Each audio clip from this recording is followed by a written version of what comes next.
some very interesting facts about Surah Rahman. I often listen to this question कि अल्लाह ने फिर अपने आप को इतना ज़्यादा क्यों इस सूरत में एक्सप्लॉइट किया, क्यों कहा है कि तुम मेरी बात नहीं मानते या तुम्हें क्या फ़बिअय्यि आलाइ रब्बिकुमा तुकज़्ज़िबान, कि तुम अल्लाह की किस किस नेमत को ठुकराओगे. तो let's dig into this fact, this topic today. अस्सलाम वालेकुम जर्मन परदेसी विद सोसाइटी टॉक्स. अब आप ये देखिए, सबसे पहले तो आप ये देखिए कि अल्लाह ने इस सूरह का नाम ही रहमान रखा है. सूरह रहमान, रहमान बिस्मिल्लाह रहमान रहीम, अल्लाह का अपना नाम है. रहमान का मतलब क्या है? रहमान का मतलब यह है कि रहमत उल आलमीन, रहमत की प्लूरल. रहम होता है जो इस पे मैंने पहले भी वीडियो बनाई रहम की, वो आप जाके देख सकते हैं कि रहम जो है वो औरत के वोम से डराइव किया जाता है अरबी में. और अल्लाह ने आपको यानी कि औरत का वोम जो होता है, एक माँ का वोम जो होता है, वो अपनी औलाद को किस तरह प्रोटेक्ट करता है. तो अल्लाह हमें ऐसे प्रोटेक्ट करता है. रहमान और रहम और उसके ऊपर आन अरबी में प्लूरल को कहते हैं, यानी कि रहमान अनलिमिटेड.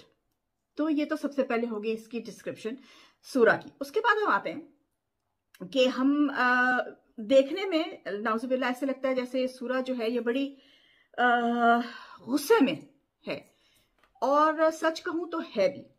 अगर आप इस सूरह की हिस्ट्री में जाके देखें तो वो इस तरह से है कि रसूल पाक सल्लल्लाहु अलैहि वसल्लम को कुछ साल हो गए हुए थे तबलीग करते हुए, और मुसलमान बीइंग मुसलमान और अरब्स बीइंग अरब्स, तो वो रसूल पाक सल्लल्लाहु अलैहि वसल्लम को हमेशा ये कहते थे कि तुम किस किस्म के रसूल हो, तुम तो खाना खाते हो, तुम तो हमारे बीच में पले हो, तुम पे तो हजरत ईसा अलैहिस्सलाम मुर्दों को जिंदा करते थे, तुम्हारे पे क्या अल्लाह ने मुआवजा दिया. ये वो काफी उल्टे सीधे सवाल करते थे रसूल पाक से, और नहीं मानते थे ना, अल्लाह की बात को नहीं मानते थे, जिद लगा के बैठे हुए थे.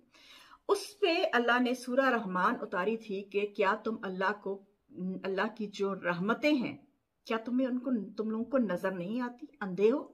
फ़बिअय्यि आलाइ रब्बिकुमा तुकज़्ज़िबान 31 टाइम्स आया है सूरह में. हर आयत के बाद आप देखें अल्लाह ने ये कहा है, हर अपनी जो अल्लाह ने नेमत दी है वो बयान करके उसके बाद अल्लाह ने कहा. आप इसको सिंपल छोटा सा नटशेल में कर लें, क्योंकि हम लोगों को कॉन्सेप्ट नहीं समझ आता ना बात का, तो हम छोटे से नटशेल में कर लें. एक शफीक बाप है, वो जब अपने बच्चे को किसी किस्म के कोई या उस्ताद है, वो अपने स्टूडेंट को एक बात समझा रहा है, उसको बता रहा है, उसको सिलेबस दे रहा है, समझा रहा है, लेकिन स्टूडेंट है कि वो कहता है नहीं नहीं नहीं नहीं ते नहीं मरना. तो और फिर वो उसको पता है कि अगर ये नहीं करेगा तो इम्तिहान में फेल हो जाएगा, तो इसकी जिंदगी खराब हो जाएगी. तो वो जो उस्ताद है वो भी किसी जगह पे आके अपने स्टूडेंट से गुस्सा करता है, उसको कहता है कि तुम्हें समझ नहीं आ रही बात की, ये जब तक तुम नहीं करोगे, जब तक तुम नहीं सीखोगे ये सब्जेक्ट, जब तक तुम ये सब्जेक्ट पास नहीं करोगे, तुम अगली क्लास में नहीं जा सकते. एग्जैक्टली यही कॉन्सेप्ट है. यही बात अल्लाह हमें समझा रहा है कि जब तक तुम अपना दिमाग नहीं खोलते हो, जब तक तुम अपने आप को इतना क्वालिफाई नहीं कर लेते हो, तो अल्लाह से क्या मतलब अल्लाह, देखिए अल्लाह तो रहमान है, वो उसकी तो रहमत हमारे लिए, उसका दरवाजा खुला है. अब ये हम पे डिपेंड करता है कि हमने उस दरवाजे के अंदर जाना है या नहीं जाना है. This is very important. इसके एक और तरह से आप एग्जांपल ले लीजिए. जैसे आप गाड़ी चला रहे हैं, अब आप गाड़ी चला रहे हैं, स्पीड लिमिट जो है वो 80 किलोमीटर पर आवर है, लेकिन आप चला रहे हैं 240 पे, और आप ये एक्सपेक्ट करते हैं कि क्योंकि मुझे गाड़ी चलानी भी आती है, क्योंकि रोड भी इस वक्त खाली है, तो मैं चला रहा हूँ, मुझे कोई फर्क नहीं पड़ता. अब उसमें देखिए, उसमें आपका रिस्क कितना हाई है. 100% से ज्यादा आपका रिस्क हाई है. हो सकता है कि आप कुछ अर्से तक आपको सड़क खाली मिल जाए, आप चला भी लें गाड़ी, लेकिन ये भी हो सकता है क्योंकि जो रोड 80 किलोमीटर पर आवर के लिए बनी है, उसकी रेजिस्टेंस इतनी ज्यादा नहीं होती. जैसे ऑटोबान्स की जो रोड होती है, उनमें जब आप ब्रेक लगाते हैं तो नीचे जो ये इंजीनियर्स को पता होगा कि जो रोड होती है उसमें इतनी रेजिस्टेंस होती है कि वो आपकी ब्रेक्स को संभाल ले. लेकिन जो नॉर्मल रोड्स होती हैं उन पे क्योंकि आप इतनी तेज नहीं चला रहे होते, तो वो रोड्स की क्वालिटी इतनी अच्छी नहीं होती. आप स्पीड लगाए, आप स्किड भी कर सकते हैं. हो सकता है साथ वाले दरख्त पे जाके लग जाए गाड़ी, हो सकता है सामने वाले गाड़ी आने से आपको लग जाए, कुछ किसी तरह का आपका जो है वो एक्सीडेंट हो जाए. खुद भी मरेंगे, जो साथ बैठे हुए उनको भी मारेंगे, और जो आगे से आ रहा है उसको भी टक्कर लगे, वो भी मरेगा. तो इतने लोगों की मौत के जिम्मेवार आपकी खुदसरी और आपकी अक्ल है. यही बात हमारी जिंदगी पे अप्लाई करती है. आपको अगर समझ आ रही हो मैं किस तरफ से आ रही हूँ, यही बात हमारी, हम लोग कहते हैं तो फिर क्या हो गया, देखा जाएगा जी, और देखा जाएगा, मौत आएगी, देखा अल्लाह के सामने देखा जाएगा. नाउज़ुबिल्लाह, उस वक्त क्या देखा जाएगा?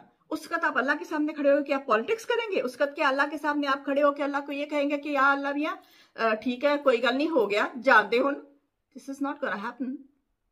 प्लीज ये देखिए, this is not gonna happen. इसलिए क्योंकि अल्लाह ने आपको एक सिलेबस दिया। आप ये इस एग्जांपल से ले लीजिए, मैं छोटी एग्जांपल इसलिए देती हूँ कि इंसान को जरा समझ आ जाए आसान में।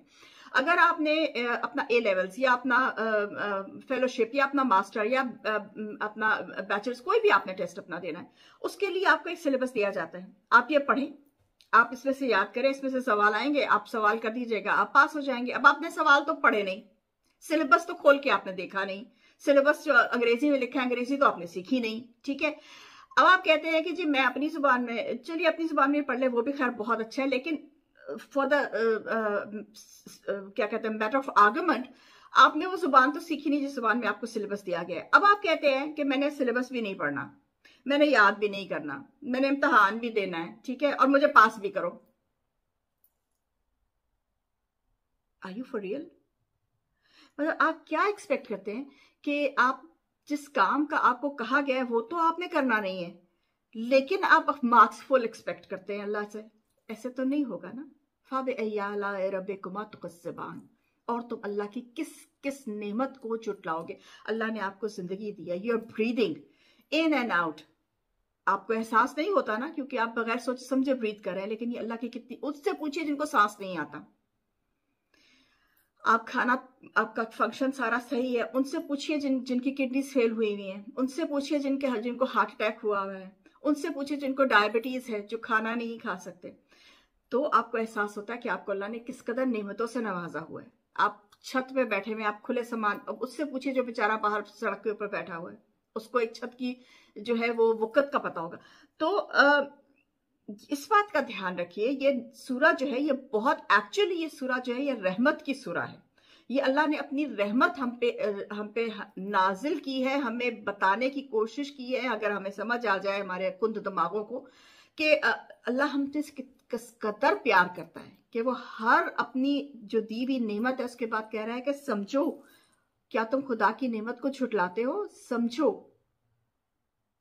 अगर आपको समझ ही नहीं आती, ये आप समझना, बेटर सेड, अगर आप समझना चाहते नहीं है because of your own ego matter, तो फिर अब इसमें अल्लाह का या कुरान का या इस्लाम का क्या कसूर है? कसूर तो फिर आपकी जहनियत का, आपकी अकड़ का और आपकी ईगो का है। फाब अय्याला रब्बिकुमा तुकस्सिबान। चिल देन, चिमन परदेसी मिलते